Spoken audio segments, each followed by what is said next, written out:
Hello, it's the hands of Anna Walker. Yes, it is indeed. Good morning. Hi, Anna Walker with stabthingsIntoExistence.com. I'm going to raise this just a tiny bit and slide it back a little. Hi, how are you this morning? It has been an interesting weekend. I got the sample done for the free Zoom class that'll be happening on Saturday, and I hope that you have signed up over on my website for that particular free class. It's just going to take a little bit of wool yarn, a little bit, oh, pardon me, a little bit of pinching motions to blend and to open up the yarn to turn it back into fibers, and then about 10 minutes with a little piece of bubble wrap, a little soapy water, warm soapy water, and some friction, and you will have a lovely little floral embellishment you can use as a coaster. You could use as a package topper. You could use just put a string on it and use it as an ornament in the tree. You could use it for whatever you want to use it for. Add a safety pin and wear it on your blouse or on your coat. But this is a simple little easy introduction into wet felting, and I hope that you'll be there for it. Today, for my weekend update, I mean, this is what happened over the weekend. I did a couple of other things over the weekend. But I had a question come up on my YouTube channel, and I wanted to answer it today. I answered the question on the channel page. The link is in the description for today's video. Oh, I'm sorry. I'm yawning like crazy this morning. Um, I had a question about the cookie cutter video, using cookie cutters that I did quite a while back. And the question was, can you make your cookie cutter felt piece more dimensional? And I had told Irina that, yeah, you absolutely could. So I did this little bear cookie cutter here. And you can see that I've just sort of stabbed him in. And if you go to the YouTube channel, you can see where I have shoved the wool in. I have needle felted, being very careful about the edges of the cookie cutter. And then I have flipped it around and needle felt the other side and back and forth until I got the piece that I was looking for. Now, if you were quick, you saw that the back side of this looks a little different. And I want to bring this up a little closer. You see how I have made the legs for this little bear be very much on the outside of this part? Well, the other thing I did was I sort of made a little neckline and made a little indentation here where the head can sort of come away from the neck. So I want to show you what we're going to do next to create this more dimensional bear. Now, as it is, it's pretty dimensional, but it's flat. It's like a flat Stanley. And the way I took Irina's question was she wanted to make this look a little bit more realistic. So, what I'm going to do is make another set of legs. And I'm just going to do that by taking, and I've just opened up some fiber, just taking it from the roving. You all know by now that a roving looks like this, okay? And that you just pinch off bits at the end to get the staple length of the wool. Well, that's what I've got here. I'm just going to take this, I'm going to fold it in half because I'm going to have wispy ends at the body side of this, and I want to make sure that the foot and the leg have got an awful lot of fiber here. So I'm just pushing that fiber down into the cookie cutter. And then I'm being very careful and stabbing straight down over the foot. I need to sort of hold the cookie cutter in place. But it's just stabbing those fibers into place. Now I'm only going to go up a portion of the leg, and that's about the same portion that I went up on the piece that had the body attached to it. But we just want to make a set of legs that we can then attach to what we've already started, and then we'll continue sculpting from there. Now, I really like the wool pressing pad for a cookie cutter project because it gives me a very good surface for felting, and I can just sort of pull and slide that piece off and flip the cookie cutter over. Be careful if you've got a really sharp cookie cutter, but I have found that this is a very good way just to take the cookie cutter and to turn it upside down. This is a great way to keep the shape nice and consistent in my piece when I am using a cookie cutter as a template. So we just want to go and needle felt back and forth and back and forth.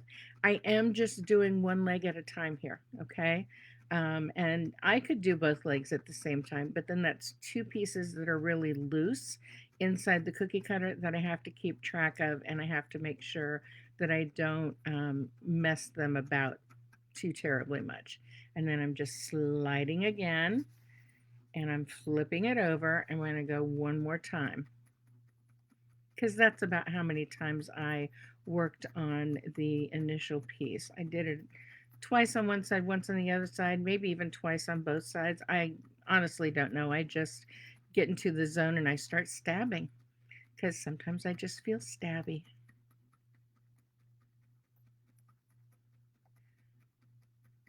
And I'm just trying to make sure that I am getting all the way around the edge and then all the way around the inside. And I am going to go ahead and flip this over one more time so that it's even on both sides.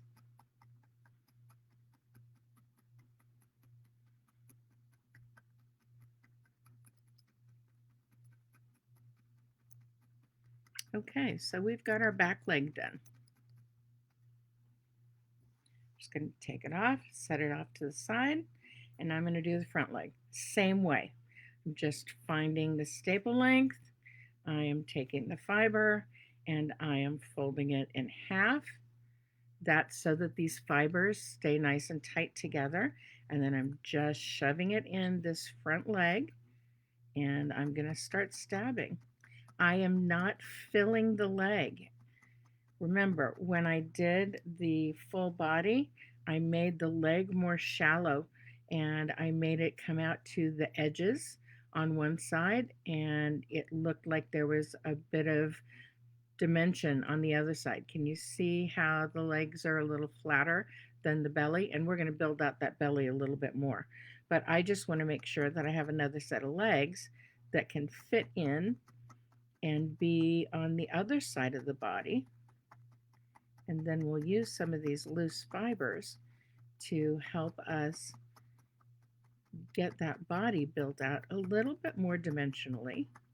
And that'll help us turn a flat Stanley bear into a bear that can stand up. It could be a polar bear, it could be a brown bear, it could be a black bear, it could be a grizzly bear, whatever you want. We're doing a version of a polar bear here because I'm just working with the undyed wool. And so there's our first pass. Slide it, flip it. Let's do our second pass. And you could do this for any cookie cutter shape.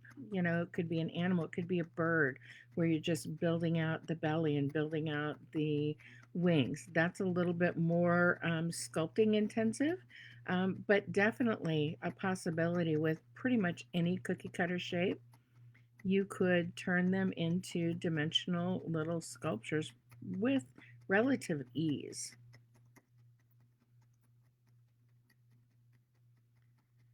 All right, let's slide and flip again. See, and that one popped out, and that's okay because we're just going to take it and poke it right in. But that popping out was kind of a good thing because it let me know that right along this edge, I'm not super well felted. So that's where I need to focus my stabs. Now, when I am working with a cookie cutter, I'm working along the edge. I like to be very aware of where that cookie cutter edge is, because if you stab into the metal or the plastic, whatever your cookie cutters are made of, you could bend or break off the tip of your needle, and then you'd have to grab a new needle. So you do need to get used to working and sort of dragging. I like to oftentimes use my finger here as sort of a guide to help me skirt the edges there. But as long as this is not a needle felting that you can do sort of without really paying attention. You really need to know where your needle is and what your needle is doing every step of the way when you're working with a cookie cutter. So this is definitely paying attention to where you're stabbing, how you're stabbing, and getting those edges taken care of without stabbing into the actual cookie cutter itself. Okay, we've done 2 passes on each side, so we have both of our legs ready to go. Now, this is the outside of my bear because it's a nice even figuring. This is the inside of my bear. So I need to take and put this extra front leg here, and I'm just loosely stabbing this into place right now. I just want to get it attached. So I've got very shallow stabs, and I am attaching all of these loose fibers into the belly of our bear here.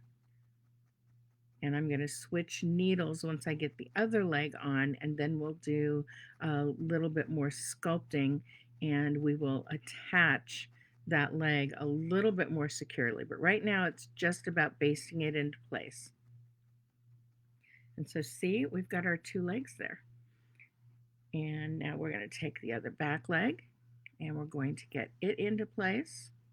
And then same thing, we're just going to stab those loose fibers into the body of our bear to get them basted on.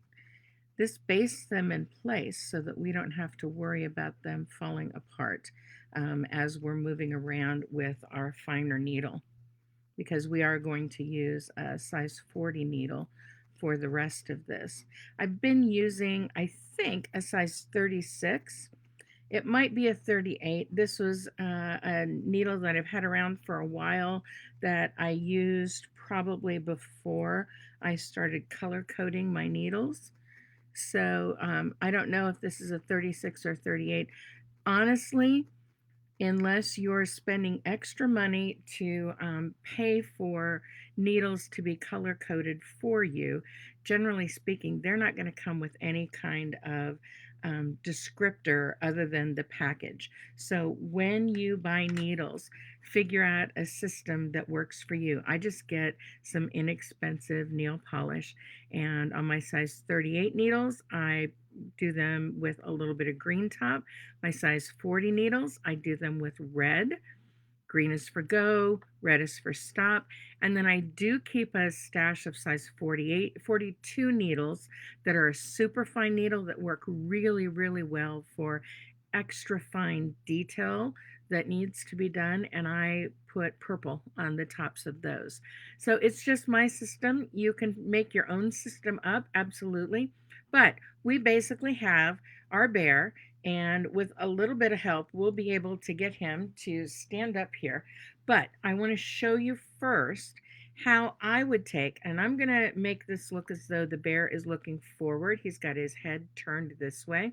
First, I want to address the body. And to do that, I am adding a nice hunk of wool. We are going under the assumption that this bear is getting ready to hibernate. I don't know if polar bears hibernate or not. I don't think they do, but I could be wrong. Somebody tell me if I'm wrong. So the first thing I'm doing is just basting this into place. And then once I've got it basted into place, I am going to, and basting, I'm just, talking about those loose ends being put into connecting with one another and connecting with the base of our sculpture here. Because we have just turned this from a cookie cutter 2-dimensional shape into a sculpture, a 3-dimensional shape. So it's just a matter of working our new fibers into the fibers that already got stabbed into existence in the cookie cutter. And now we are working these fibers into that base so that we can create our beautiful little sculpture of a polar bear. Now, if you were doing this and you wanted it to be a brown bear or a black bear or a grizzly bear or whatever, just change the color fiber that you're using. You can make it a purple bear or a red bear or a green bear or whatever color bear you want. I remember when my sister-in-law came to visit us once, and she went to kindergarten with my youngest to help out during the day because she was an art major and she was working for her art therapy certification, and then she went on to become a get her doctorate and is now teaching at Kent State. She was in the class, and Mrs. Black was the best kindergarten teacher ever. I love Janine Black and Janice Black, and both my youngest two boys had her for kindergarten, and she was amazing. But Kathy was not happy that day, my sister in law, because they were working on a coloring page, and it was of a monkey, I believe. And one of the children wanted to started coloring their monkey with purple. And my sister-in-law was encouraging them, and Mrs. Black came over and said, "Oh, no, no, no, no, monkeys aren't purple, monkeys are brown. You need to use brown." And Kathy was just so incensed that that teacher had squished a little bit of the creativity coming out of that kiddo. And so make your bear whatever color you want to make your bear. Anyway, you see where I'm going with this. We're getting these fibers taking shape. It's just a matter of working them over and over until we've got that ready to go. And then I'm trying to decide, okay, this is my addition. So I need to round out the area that's got the two legs. And I'm going to make sure that I come through this leg that was added on. Now, one thing I didn't do that I would do the next time is I would make sure that I made these legs even. This one's a little fat, this one's a little thin. I could certainly add some extra fiber here right now, but for our purposes today, I just want to show you how I would work on finishing this. And it would just be to take those legs that were added in and go through them and into the body of our bear just to make sure that they were nicely attached throughout all of the fibers, and then continue building out our sculpture as we saw that we wanted it to be. Now I've got my head turned. I'm going to work this neckline a little bit more so that it looks like he's more turned. And then I'll come in and I'll sculpt the ears down a little bit.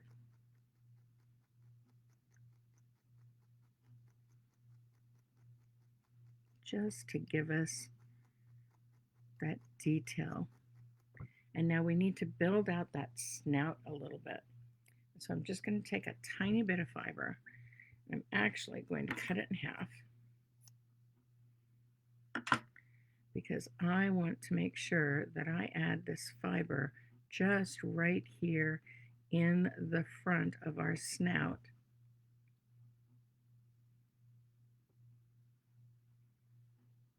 And so I'm going to take it and I folded it just like I did on the legs.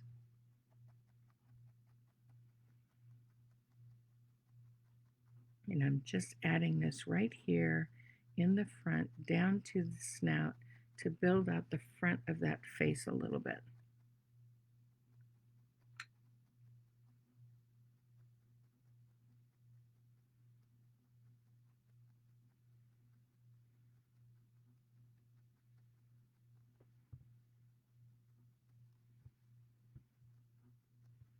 And it's just about coming in at every angle so that you can bring that dimension in the way you want it to be.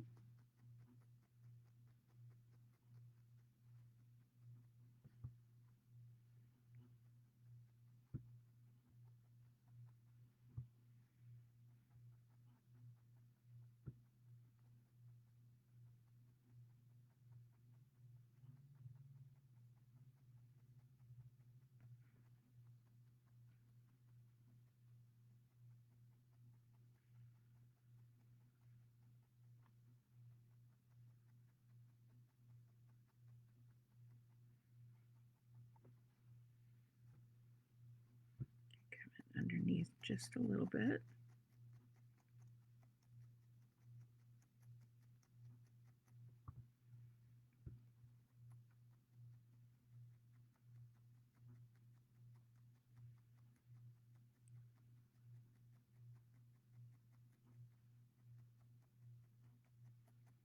Building in a little bit of a socket for where the eyes are going to be. I haven't referred to a picture of a bear, but I think I would want to do that before I do too much more sculpting here to make sure that I've got this built out the correct way. That's another tip when it comes to doing sculptures, whether you're starting with a cookie cutter or not. Refer to photographs, refer to pictures. Pinterest has got plenty of them, the internet's got plenty of them, but just refer to those to make sure that you're getting the details sculpted on right. I know when I was doing my felted donkey that I thought was going to be a llama, I had a friend who owns llamas say, Anna, you've got the jaw wrong. And so I looked at it and I looked at pictures and went, oh, I do have the jaw wrong.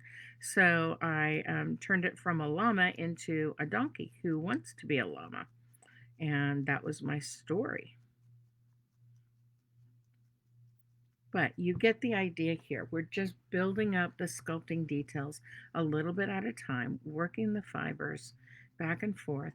And once we've got those fibers worked together, then we will have ourselves a nice little sculpture from a cookie cutter shape. I mean, we started out with flat bear, and now we have bear that can stand up and will stand up once I've got the rest of the sculpting done. But that just gives you a little bit of an idea of how you can take a two-dimensional cookie cutter shape and turn it into a three-dimensional sculpture.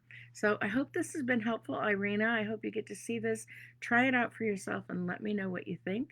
And I will do some more working on this and come back to you guys and show you tomorrow along with something else. So have a great day. I've got a lot of felt work to do today, and I will talk to you tomorrow, 10 a.m. Have a great day, everyone. Bye-bye.